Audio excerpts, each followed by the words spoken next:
Hello, আসসালামু আলাইকুম রহমতুল্লাহি ওয়া বারাকাতুহু। ডক্টর ইউনুস স্পিকিং, বাংলাদেশ থেকে প্রধান উপদেষ্টা। কে বলতেছেন? হ্যালো। ওয়ালাইকুম আসসালাম রহমতুল্লাহি ওয়া বারাকাতুহু। শেখ হাসিনা বলতেছি, দিল্লি থেকে। কিছু কথা বলবো। আমার বাবার বাড়িটা কি দোষ করেছিল? আমার বাবার অবদান শেষ আছে? আমার বাবা যা করেছে দেশের জন্য তা কেউ করেছে? তোমার বাবা ক্ষমতার আগে যা করেছে দেশের কেউ তা করে নাই, তবে ক্ষমতার পর যা করেছে দেশের মধ্যে এমন দুর্নীতি কেউ করে নাই। বুঝতে পারছো আমি কি বলছি? এইসব নিয়ে কথা বলার দরকার নেই। ফোন রাখো রাখো রাখো তুমি। আচ্ছা, আমার বাবার বাড়িটা কেন ভাঙা হলো? ধানমন্ডির 32 নম্বর বাড়িটা কি দোষ করেছিল? আমার বাবার স্মৃতি কি দোষ করেছিল যে একদম ধুলোর সাথে মাটির সাথে মিশিয়ে দেওয়া হলো? আমার বাবার কি দোষ আছে? হ্যাঁ, সর্বোচ্চ ক্ষমতা কে জানেন? আল্লাহ তাআলা। আর আল্লাহ তাআলার ক্ষমতা, আল্লাহ তাআলার পর ক্ষমতা কার জানেন? নবী রাসূলদের। তারপরের ক্ষমতা কাদের জানেন? হ্যাঁ, জনগণদের, পাবলিকদের, ইনসানের। এটা বলে আপনি কি বুঝাইতে চাচ্ছেন যে আপনারা ইচ্ছা করে আমার বাড়িটা ভাঙেন নাই? আমার বাবার স্মৃতিটা ভেঙে চুরে মুছড়ে দেন নাই? এটা বলে কি বুঝাতে চাচ্ছেন ইউনুস স্যার? আজকে তুমি দেশের মধ্যে গণহত্যা করে পালিয়ে গেছো।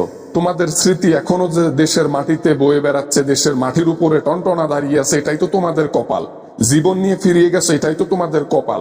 ফোন দিয়ে বড় বড় কথা বলো। আমি যদি ক্ষমতায় যাই না, সবার আগে তোমাকে দেখে নেব, তারপর উপদেষ্টাদের এবার ছাড় দেব না।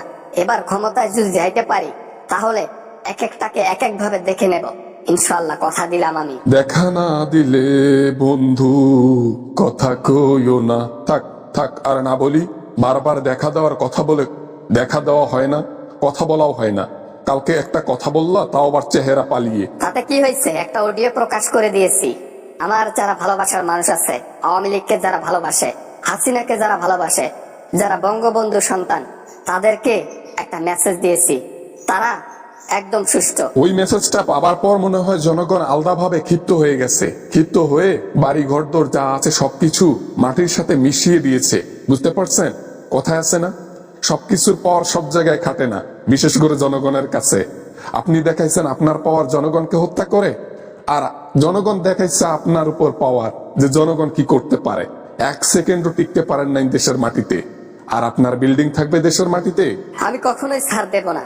আমি না হয় অপরাধ করেছি, আমি না হয় গণহত্যা করেছি, তাই বলে কি আমার বাবার স্মৃতিকে উৎখাত করা হবে? আমার বাড়িটাকে ভেঙে চুরে ধুমড়ে মুছড়ে দেওয়া হবে? হ্যাঁ, কি দোষ ছিল আমার বাবার বাড়ির? আওয়ামী লীগের পতন হয়েছে, গণহত্যা করে দেশ ছেড়ে চলে গেছে। তাদের স্মৃতি বাংলাদেশে রাখা যাবে না। তোমার বাবা ক্ষমতার আগে সলিড ছিল, ক্ষমতা পাওয়ার পর পর হিংস্র প্রাণী যেরকম হয় ঠিক সেরকমই হয়েছিল। বুঝতে পারছো? বাবা না মানে আর কি, ওই বাবা না মানে ফোন রাখলাম। ক্ষমতায় গেলে দেখিও কি করি আমি। জনগণকে দেখে নেব, বিএনপি কে দেখে নেব, জামাতকে দেখে নেব, ছাত্র শিবির যা আছে সবাইকে আমি দেখে নেব। দেশে আসার মুরুদ নাই, আবার বড় বড় কথা বলে। দেশে এসে বুকের মধ্যে পাটা দেখিয়ে তারপর এই কথাগুলো বলো, তাহলে না মানবো যে তুমি বঙ্গবন্ধু কন্যা। পালিয়ে ছুপিয়ে একটা করে অডিও দিয়ে ফোন কলে বলো আসবো আসবো, আবার আসিও না। হ্যাঁ, এগুলা কেমন কথা? বুকে সাহস নেই, মুখে সাহস দেখিয়ে লাভ আছে? হ্যাঁ, আগে দেখা করো দেশের জনগণের সাথে, তারপর দেখো জনগণ তোমার কি করে। বাবা না মানে ফোন রেখে দিলাম। এতটুকুই বললাম যে আমি দেখে নেব, ক্ষমতায় গেলে সবাইকে দেখে নেব।